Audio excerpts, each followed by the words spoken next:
Hey, what's up guys? It's me Marlon, just for Fun TV. Welcome sa ating YouTube channel. So, andito ako sa labas mga lods. Meron akong pinuntahan na kaibigan. So, alayo ng lugar niya. Ang layo ng nilakad natin. So, gusto ko i-share sa inyo yung mga lugar dito mga lods para magkaroon kayo ng idea kung paano ba yung eksaktong lugar dito sa Korea pagka yung sinasabi natin na parang baryo o yung malayo sa mga syudad. So para magka-idea kayo, para kung halimbawang ganito yung napuntahan nyo, di meron na kayong alam, di ba? So parang ano lang tayo mga lods sa Gala Vlog, di ba? Pakita ko lang sa inyo yung lugar mga lods.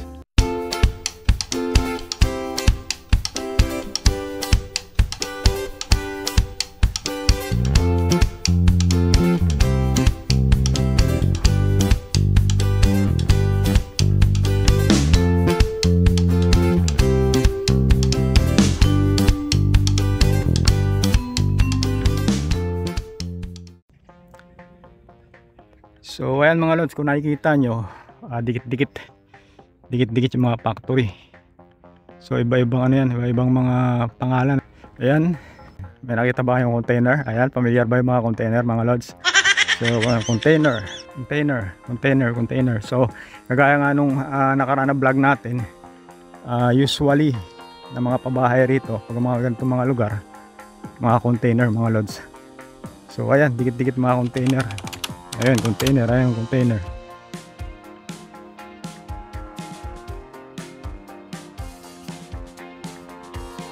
So may mga bahay dito, hindi ko alam kung ito yung mga paupahan o mga personal o private na mga bahay.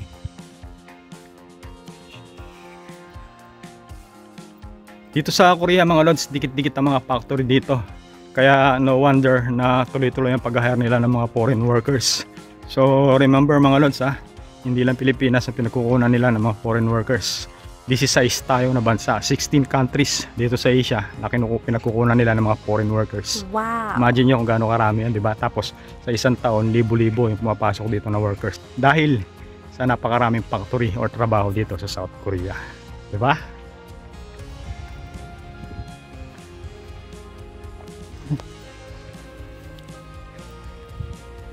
Parang naligaw ako mga lods So ito yung tinatawag na aparto rito mga lods. Ganyan itsura ng mga aparto o apartment. Ang tawag sa atin yan, kung sa atin mga condominium na, yung mga ganyan itsura, di ba? Mga tataas na building na ganyan, condominium na. Pero dito sa kanila, ang tawag lang nila rito dyan is apartment. Aparto sa Korean mga lods. Pero ang style niyan, mga condominium unit sa atin. Meron mga sadyang na nagre-rent ng mga ganyan para sa mga worker. Pero bihira lang yung mga ganun mga lods. Kasi mahal din ang upa sa mga ganyan. Plus yung pondo pa dito sa South Korea. Pag nag-rent ka ng mga ganyan, may kontrata yan. Pinakamababang kontrata niyan 1 year to 2 years. Tapos meron yan pondo mga lods, or yung pujenggum na tinatawag. Pinakamababa sa mga ganyang klase ng pabahay, 2 million na pondo or 80,000 pesos sa pera natin. Wow! Ba? So ayan, nakagala kayo ng konti mga lods. Gala vlog lang tayo para magkaroon kayo ng idea sa mga lugar-lugar dito sa South Korea. Diba?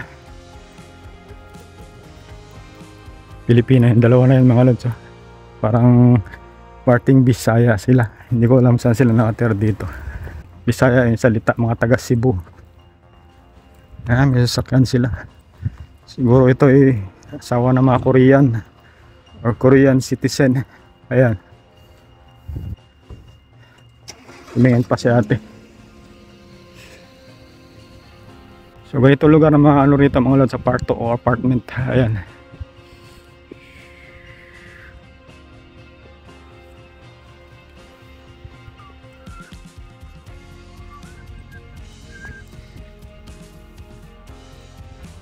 Sa mga aspirant dyan, sa mga pupunta pa lang dito sa South Korea, turuan ko kayo kung paano nyo makikita ng eksakto yung lugar na gusto nyo puntahan. Halimbawa, may kaibigan kayo na gusto nyo puntahan, hindi nyo alam kung paano, dahil bago pa lang kayo dito sa South Korea, i-download nyo yung Kakao Map.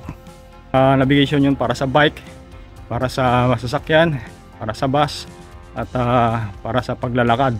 Meron din doon. Ituturo nyo sa inyo kung saan yung direction papunta doon sa pupuntahan ninyo. So Pagka sinelect nyo yung bus, tuturo niya yung mga bus na pwede nyo sakyan, bus number, yung mga rota, kung pang ilang stop ka bababa, yung bababaan mo. O madali lang maghanap mga lods ng lugar dito. Halimbawa, nagpa-release kayo, tapos hindi nyo alam kung saan yung company na nag-message sa inyo na sabi sa inyo is pasyalan mo rito para makita mo yung gawa o yung factory. So i-download nyo yung Kakao Map, ihingi nyo yung address ng company na yun na binigay sa inyo ng labor, at hanapin nyo dun sa Kakao Map. Madali nyo lang makikita. Ang pinakamadaling way para makapunta dun sa lugar na yun, taxi. Ayan, pakita nyo lang sa taxi yung address, dadalhin niya kayo mismo dun sa address na yun. Kaya lang kung malayo yung location ng pangagalingan nyo, mahal din ang taxi. So pinaka convenient na ano rito, pinakamura is yung bus. So ayan, tip ko sa inyo, download nyo yung Kakao Map mga lods.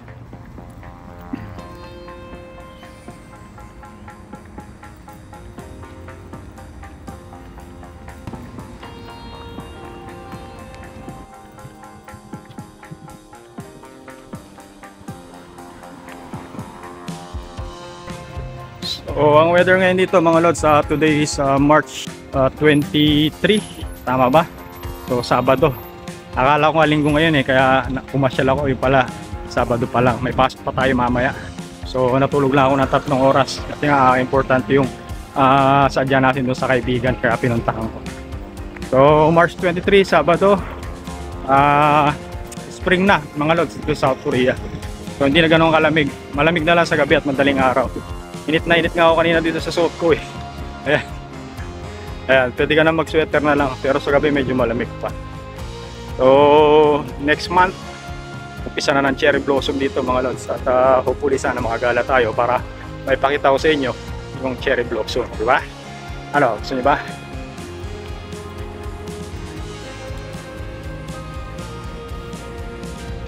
Ito mga sikdang to mga lods, sikdang. Ibig sabihin ng sikdang, restaurant. Ayan. Ito yung pinaka-popular na convenience store dito, CU. Ayan. Mga pa nakita ko ng ganyan, CU, 7-Eleven, mga ganyan, GS25, mga convenience store yan. Yung iba dyan nagbubukas ng 24 hours. So yung iba naman hanggang 10 lang ng gabi. So nandun yung bus stop. So lalakarin natin, kailangan natin lakarin papunta dun sa bus stop kasi hindi tayo isasakay ng bus dito. Additional tips mga lods, pag nandito na kayo sa Korea, dito sa Korea may mga designated na bus stop o yung babaan at saka sakayan ng mga bus. So doon lang kayo pwedeng sumakay at bumaba. Hindi nila kayo ibababa sa mga alanganin pagka walang bus stop. Kahit na malayo yung bus stop, hindi nila tayo isasakay basta-basta rito sa pinatatayuan natin. So kailangan nating pumunta sa bus stop mismo. Ganon sila dito, kadisiplina at saka kahigpit.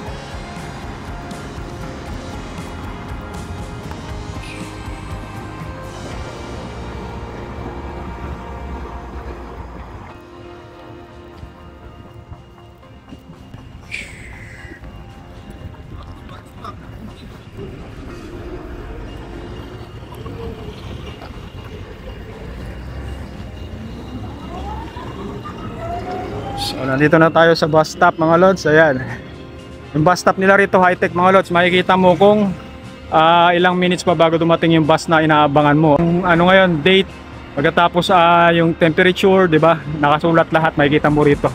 Ayan, bus number, kung ilang minutes pa. So high-tech mga bus dito mga lods. Ayan. Pagkatapos malalaman mo rin dito kung magkano pa yung laman nung transportation card mo, yung pamasahe mo. So itatap mo lang dito. Ayan.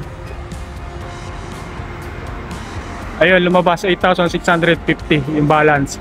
So makikita mo kung may laman pa yung card na pamasahe mo. Ganun ka-high-tech dito mga lods. So hintay na lang tayo ng bus mga lods para makasakay tayo at makauwi dun sa atin. At kakain lang tayo nito. Pasok na ulit, alas 7. So importante lang kasi kaya kahit may pasok ako, pinuntahan ko. Tsaka akala ko kasi linggo ngayon. Kaya pumunta ako, akala ko walang pasok. So napalibasa nakapag-promise tayo doon sa kaibigan natin, kaya pinuntahan ko na rin kahit na kunti lang tulog natin.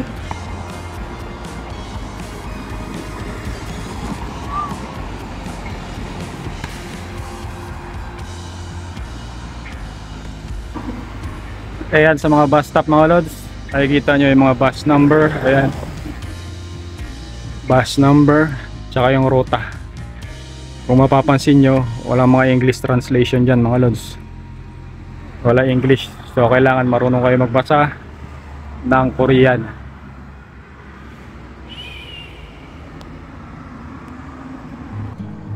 So that's all for now mga lods. Share ko lang sa inyo yung kapaligiran natin habang naglalakad tayo, di ba? Sayang din. Naisip ko na videohan na rin, i-vlog para makita nyo at magkaroon kayo ng idea, di ba? So hopefully sana kahit papano, kahit konti may natutunan kayo dito sa gala vlog natin o lakad vlog natin. So thank you for watching. Ingat-ingat at God bless sa inyo lahat.